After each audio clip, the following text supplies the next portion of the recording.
seorang ibu menghibahkan sebidang tanah pada anaknya. Qadarullah anaknya itu meninggal. Apakah anaknya masih dikeluarkan hibah? Beda hibah sama wasiat. Hibah itu langsung berpindah hak milik. Kalau wasiat menunggu mati. Saya seorang ayah, lalu saya hibahkan tanah ke anak saya. Kau ku kasih tanah 25 kali 25. Langsung berpindah hak milik, urus ke BPN, akte notaris, pindah surat tanah. Badan Pertanahan Nasional pindah surat tanah. Kalau wasiat tak begitu. Kuwasiatkan tanah ini untuk engkau. Kapan baru diurus suratnya? Mati saya, barulah berpindah. Ternyata yang menerima wasiat lebih dulu mati, maka wasiat batal. Paham? Wasiat batal karena dia mati duluan sebelum yang memberi. Sedangkan hibah ini gara-gara kacau, kurang paham antara hibah dengan wasiat. Sekarang orangnya meninggal, maka tanah ini siapa pemiliknya? Si anak. Si anak pemiliknya. Walaupun secara administrasi pemerintahan belum dirubah namanya, tapi kalian hai ahli waris paham bahwa tanah ini milik almarhum. Maka tanah itu dibagilah kepada ahli waris. Si ayah dan si ibu dapat. Anak ini udah nikah atau belum? Belum nikah. Maka ayah, ibu dan saudara kandung ahli warisnya. Jelas? Minta doanya, sama-sama doakan ibu kami yang hari ini 40 hari. InsyaAllah di akhir majlis kita kirimkan Al-Fatihah, kita doakan semua yang sakit, yang meninggal insyaAllah. Apakah sesama anak tiri menjadi mahram?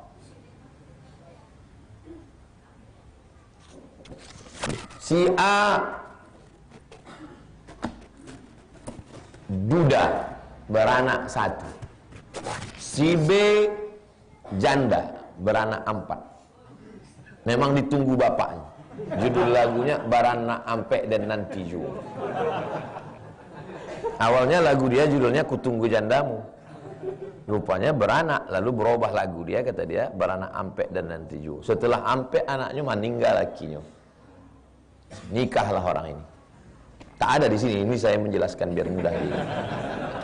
Si ibu punya anak. Ketika si bapak ibu ini menikah, apakah anak mereka menjadi mahram? Maka jatuh cinta anak si bapak ini, laki-laki, dengan salah satu anak ini. Boleh menikah orang. Saking semangatnya Ustaz. Boleh menikah orang. Paham? Gimana lah dia manggilnya Pak Ustaz? Ya biasalah, manggil atuk, manggil nenek. Itu kan tak terlalu ribet. Yang ribet itu pernah saya dikirim WA. Saya seorang laki-laki menikahi seorang janda. Janda ini punya anak. Lalu anaknya itu menikah dengan ayah saya. Bagi saya, apa ini maksudnya? Bagaimanakah saya memanggil mertua saya? Dan bagaimanapun, antum pernah dapat WA itu?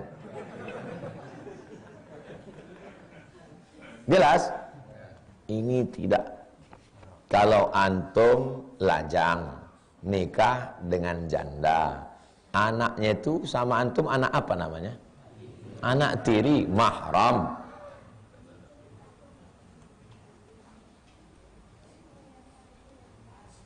Antum tidak boleh menikahi anak tiri antum itu kalau maknya mati. Kalau antum, maaf cakap, sempat duhul, berhubungan dengan maknya, menikah antum, duhul dengan maknya, mati maknya, anaknya itu gadis cantik, tak boleh antum nikah dengan dia. Mu'abbad, mahram yang kekal abadi. Tapi pas antum akad, aku terima nikah dengan tunai, mati maknya itu, anaknya gadis, Kata anaknya, sama aku aja lah Pak, kata dia. Tapi belum duhur. Maka bisa. Sekarang antum tertawa, tapi bisa jadi terjadi kejadian, bisa aja. Ingin dinikahi maknya, dapat belum anaknya? Bisa. Dengan syarat belum duhur. Tapi dalam kasus yang ini, maka anak si ini sama anak si ini bisa nikah. Paham tuh? Ketika si bapak dan ibu ini menikah, apakah anak mereka menjadi mahram? Tidak. Maka saat di rumah, sesama anak ini, anak perempuan ini, jangan pakai daster, celana pendek, tak bertudung. Kalau ke bapaknya, ya mahram. Tapi kepada anaknya ini, maka dia mesti menutup seperti ajnabi, seperti orang asing, orang luar. Udah macam saudara kami, udah ucap, berawal dari macam, berakhir dengan macam-macam. Itulah pentingnya ngaji, tidak mengedepankan perasaan. Perasaan tak bisa jadi hukum. Kenapa perasaan tak bisa jadi hukum? Karena perasaan like and dislike. Kalau sudah suka, gajah di pelupuk mata tak nampak. Kalau sudah benci, semut di benua Eropa nampak. Ditengok pakai mikroskop. Maka tak bisa perasaan itu jadi hukum. Apakah kalimat berikut hadis, man lam yahtam bi amril muslimin falaysa minhum, hadis, wa kafa bil mauti wa'iza, hadis. Bagaimana cara melihatnya Pak Ustadz? Ada ilmu namanya ilmu takhrij. Ilmu takhrij itu 5. Pertama dilihat rawi. Yang kedua dilihat lafaz yang gharib. Yang ketiga dilihat status hadis. Yang keempat dilihat tema hadis. Apakah tentang akidah, apakah tentang. Yang kelima adalah dilihat dia apakah termasuk yang model masyhur. Ada kitab-kitab khusus yang masyhur, di antaranya Imam Al-Ajluni, Kashful Khafa wa Muzilul Ilbas ammashtahara ala alsinatin nas. Ditengok di hadis masyhur-masyhur nih, masuk tadi.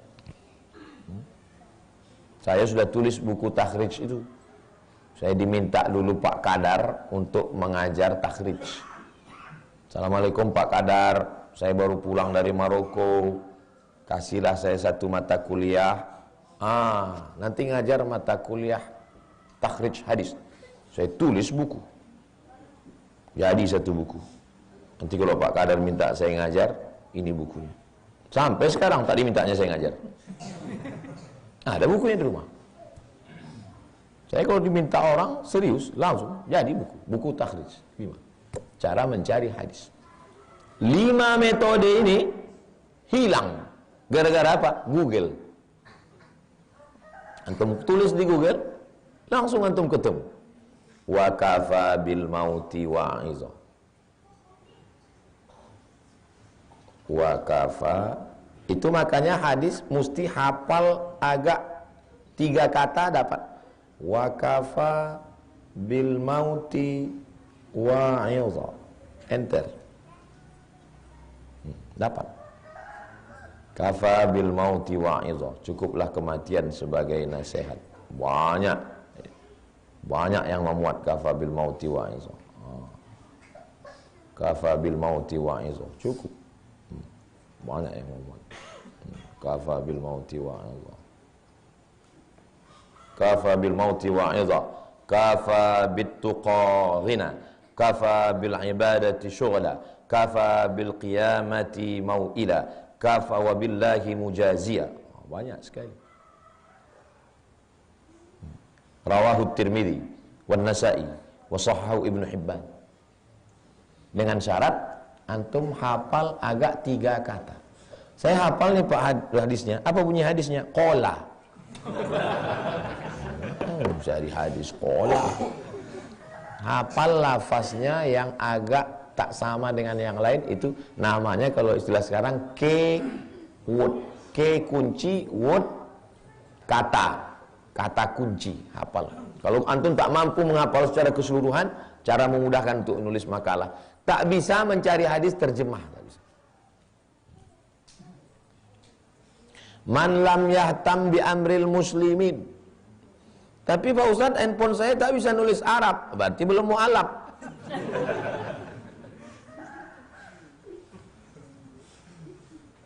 Antum belajar ulumul hadis, belajar mustalah hadis, itu untuk memudahkan ketika berinteraksi dengan aplikasi. Ada aplikasi namanya Alfiyatul Hadis, ada juga aplikasi namanya Maktabah Syamilah, ada Google.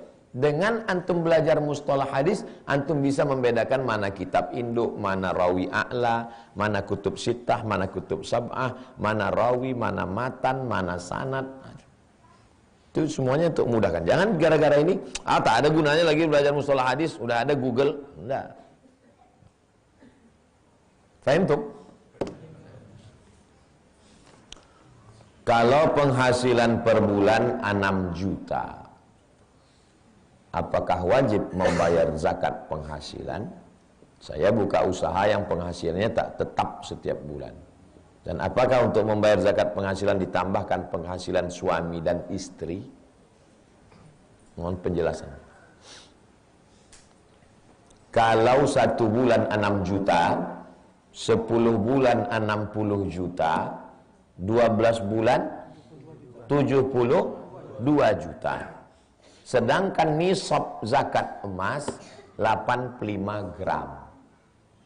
85 gram, 1 gramnya sejuta, 85 gram berarti 85 juta. Sedangkan uang dia setahun 72. Apakah sudah mencapai ambang batas? Belum. Tak sampai nisab. Tapi ternyata yang 72 juta tadi gaji. Ada SPPD, uang tunjang, uang sipak, uang sundul, uang tanduk, uang sikut, duit-duit apa. Di total semuanya pendapatanmu saja sendiri. Karena bayar zakat itu bukan berdua dengan istri. Istri pendapatan dia pula. Kebetulan istri saya ini Pak Ustadz anak orang kaya. Saya pun nikah sama dia, mau ya karena kayanya. Itulah.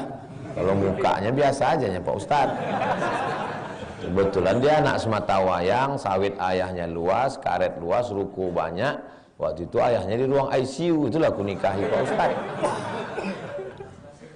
Maka beda zakat suami, beda zakat istri, bukan zakat kolektif berdua. Tapi yang cara hitung dagang beda. Ini tak disebutkan yang masuknya duitnya ini dari apa? Kalau dari dagang, rumus menghitungnya 3 kurang 2. Modal yang diputar tambah untung tambah piutang kurang rugi kurang hutang. Kau jual apa? Ini malu saya yang jelaskannya Pak. Jual apa? Jual tuyul Pak Ustaz. Tak bisa. Saya jual bunga Pak Ustaz. Jual bibit durian. Durian apa kau jual? Durian musangking. Oh mahal itu, 2 juta sebiji. Nah dihitung semuanya. Modal yang diputar selama tahun Hijriah 12 bulan. Muharram Safar. Modal yang diputar, berapa modal kau putar? 100 modalnya Pak Ustaz. Modal. Tambah untung. Berapa untung kau? Untung 50. 150. Tambah piutang yang di tangan orang. Berapa yang di tangan orang? Di tangan orang ada 50 juta Pak Ustaz. Jadi berapa? 200. Berarti kalau 200 sudah kena nisab belum? Sudah sampai. Nisab kan tadi 85. Berarti udah kena. Kalau 200 juta berapa zakatnya? 5 juta, 2,5%, 2,5%, 2 juta setengah, 2 juta, 5 juta, dikurangi 2. Yang 200 tadi kurang 2. Kurang rugi. Berapa rugi kau? Rugi 190 Pak Ustaz. Tak kena. Kurang hutang. Hutang kau berapa? Hutangku 50 juta Pak Ustaz. Hutang yang terkait dengan jual bunga ini. Hutang rumah, hutang mobil jangan masukkan ke sini.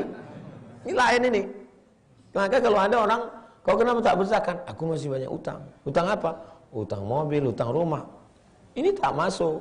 Karena yang terkait dengan dagang itu saja. Jurusnya 3 kurang 2. Kalau udah dipakai 3 kurang 2, tengok nisab. Lewat di atas 85, keluar zakat 2,5%. Saya anjurkan bayar zakat itu seminggu sebelum Ramadan. 3 manfaatnya. Pertama, menolong saudara kita yang susah supaya bisa puasa Ramadan. Ada yang dia makan untuk sahur buka puasa. Yang kedua, mudah ingatnya. Karena kalau bulan lain lupa kita. Kalau Ramadan, seminggu lagi mau Ramadan. Yang ketiga, dapat pahala keutamaan Ramadan. Bagi yang selama ini bulan-bulan lain, saya anjurkan beralih. Saya dari dulu seminggu sebelum Ramadan untuk memudahkan.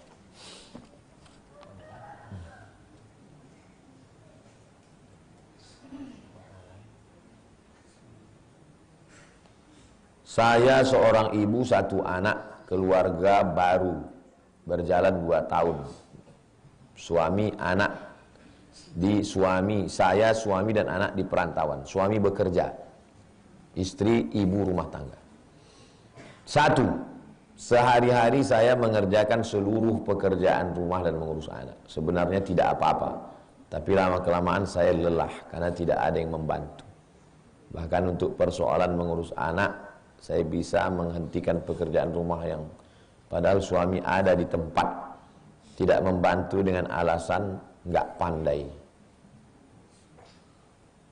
Ketika anak saya baru lahir, saya masih mentolerir alasan seperti ini, takut salah pegang anak masih kecil.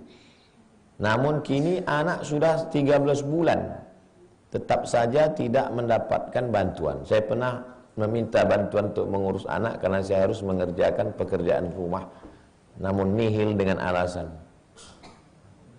lelah saya bertambah jika suami pulang lambat. Dia pulang pukul 7 malam, terkadang 10 malam. Apakah salah ketika ingin suami untuk cepat pulang? Setidaknya nanti antum akan jadi kepala rumah tangga. Saya kasih tahu antum sebagai laki-laki, tugas istri antum hanya melahirkan anak. Paham? Makanya Nabi itu ketika lahir, ibu susunya yang pertama Suwaibah, yang kedua Halimatus Sa'diyah. Karena tugas Aminah itu hanya melahirkan anak. Yang lain itu, tapi karena istri antum itu sayang sama antum, bang, sebetulnya tugasku ini cuma melahirkan anak abang, tapi karena abang termasuk 8 asnaf Badan Amil Zakat Nasional, dan kesalahanku dalam hidup adalah mencintaimu bang, maka aku rela memasak, aku rela mencuci, maka tolong aku. Kalau kebetulan antum bapak ibu pagi-pagi lewat di pondok, nampak saya menggendong Sami, kalau pas lagi hari Selasa, Rabu, Kamis nampak menggendong, itu berarti orang itu di rumah lagi sibuk. Ada yang mencuci, ada yang memasak. Tapi orang itu kan sibuk, anak ini menangis, saya gendongkan. Kalau saya sholat maghrib, membawa santri, zuhur, maghrib, saya bawa dia sholat, saya kasih spidol, supaya dia bisa menulis. Ada di rumah yang menolong, tapi orang itu sibuk. Jadi bertenggang rasa. Karena perempuan ini lemah, kemana dia minta tolong? Minta tolong dia ke emak ayahnya. Ma, aku susah, kau yang belaki dulu. Kan aku bilang jangan laki sama si hantu tuh. Nah sekarang susah, ya matilah kau. Kemana lagi dia mengadu? Kemana dia mengadu? Hah? Antumlah cinta matinya, karena memang antum buaya darat, pandai merayu dia. Sebetulnya dia pun tak mau kali sama antum, tapi tiap hari lama-lama muak dia, iyalah bang kata dia. Nah sekarang, dan perempuan pun, ini ku sampaikan karena walaupun nampaknya di sini, tapi yang menonton ini kan semua berpikir kalian baik-baik. Kalian anak kesayangan mak ayah kalian, kalian disekolahkan, di rumah dimasakkan, dapatlah laki, la ilaha illallah. Tengoklah susah. Tapi nasi sudah jadi, ya jadi tai ayam mudah. Berubahlah, berubah, bertenggang rasalah wahai laki-laki. Balik tengok ni, aku ni lelah, aku ni letih. Dia rupanya tak letih, dia menjaga dari pagi siang, tak stres dia menjaga anak. Saya memegang anak-anak tu lewat dari 20 menit dah naik cacing saya. Iya. Belum lagi suami suka menaruh barang dan pakaiannya sembarangan. Saya sudah sengaja tak membereskan barang. Ini laki-laki salah didik. Saya sampai sekarang tidak pernah meletakkan anduk di atas tempat tidur. Kenapa? Karena mak kami dulu tak boleh meletakkan anduk di atas tempat tidur. Pantang meletakkan anduk tempat tidur. Dijemurkan. Walaupun di rumah yang memasak ada, yang mencuci ada. Tapi saya tak pernah. Antum nanti datang ke rumah saya, ke pondok, cari si mbak yang menjaga, tanya sama dia, pernah Ustadz nyuruh kau sekalipun? Tak pernah. Tak pernah saya nyuruh dia sekalipun. Kalau nampak saya ada air tergenang, saya keringkan, saya pel. Tak pernah saya nyuruh. Jadi kok bisa kalian memperlakukan bini kalian jadi... Kalian kan dia kan diciptakan dari tulang rusuk, bukan dari tulang kaki. Bukan dari tulang punggung.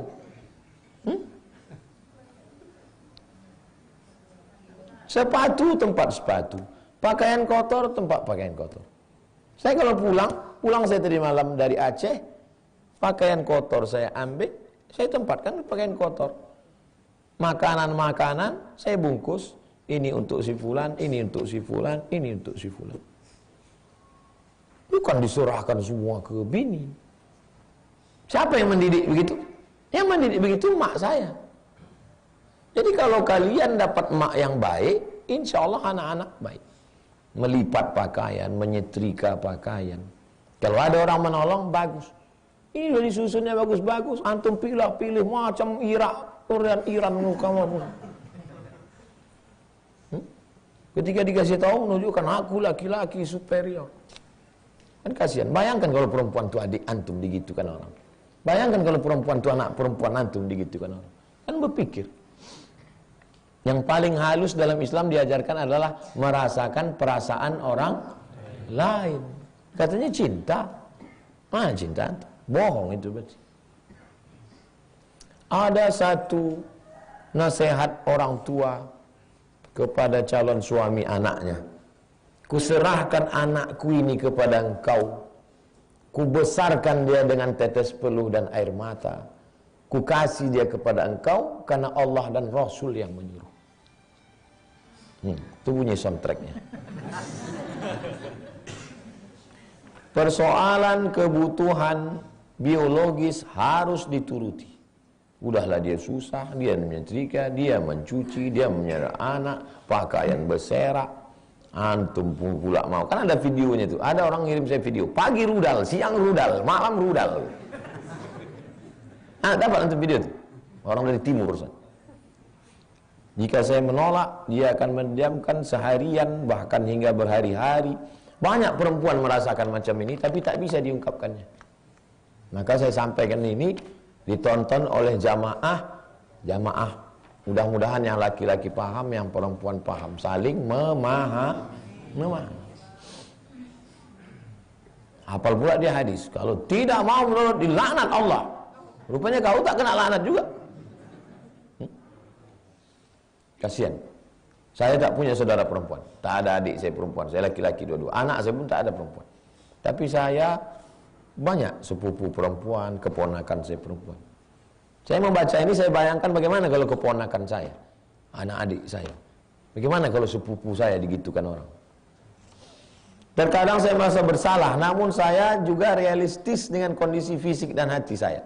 Karena saya juga tak ingin melakukan hubungan terpaksa, dilema, buat saya minta pencerahan dari ahlinya. Menurut ilmu agama, apa yang baiknya saya lakukan? Panggil wali. Ayah, atuk, abang, adik, abang ayah, adik ayah. Itu walimu. Tidak semuanya panggil, satu orang. Panggil si laki Fir'aun. Kenapa kau gini kan anak kami? Antum kalau punya saudara perempuan, adik perempuan, jangan nasihati dia depan orang banyak. Antum ajak dia duduk berdua. Kakak antum, adik antum, ajak dia duduk berdua. Aku tak ingin intervensi keluarga kau. Tapi aku ni wali kau. Memang kau lebih tua dari aku, Kak. Aku ni adik kau, tapi aku ni wali kau. Apa yang terjadi, kasih tahu aku, biar ku pecahkan ginjalnya.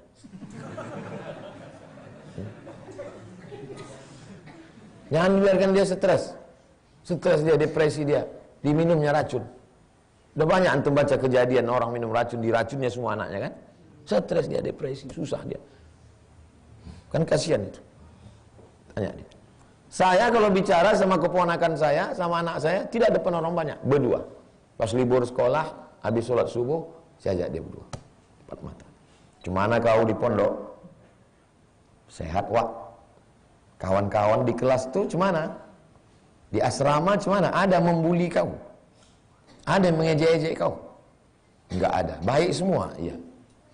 Kalau dia mengejek kau, dibilangnya kau hitam, bilang atuk kau hitam. Kalau diejeknya kau pakai mulut, ejek dia pakai mulut. Ada dia main tangan? Tak ada. Kalau ada dia main tangan, kalau badannya besar, lehernya, uluatinya sama senapan anginnya. Lehernya itu pakai ini ya. Kalau dia main tangan, kau mau mulai jangan, tapi membela diri. Lehernya itu ke sini. Ha, uluatinya itu sini. Ha, kaki kau tuh lutut kau ke apang. Begitu kan? Jangan banyak dibiarkan dia dibuli, disakiti. Yang perempuan pun gitu. Gimana kau di sekolah? Tanya anak saya.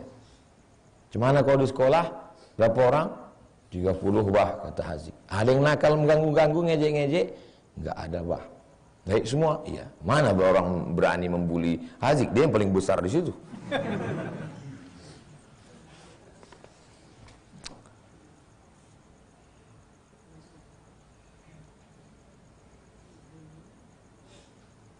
Masa-masa kehamilan usia anak 7 bulan merasa tidak diperlakukan dengan baik. Perempuan ketika dia hamil, maka emosinya tak stabil secara psikologis. Kemudian hormon tubuhnya tak normal, maka penciumannya berubah. Semua diciumnya bau, busuk. Kulit tubuhnya berubah, leher hitam. Lalu kemudian lama-lama rahimnya membesar, karena anak itu besar, ususnya mengecil, tak bisa dia makan banyak. Lama-lama tulang belakangnya membengkok.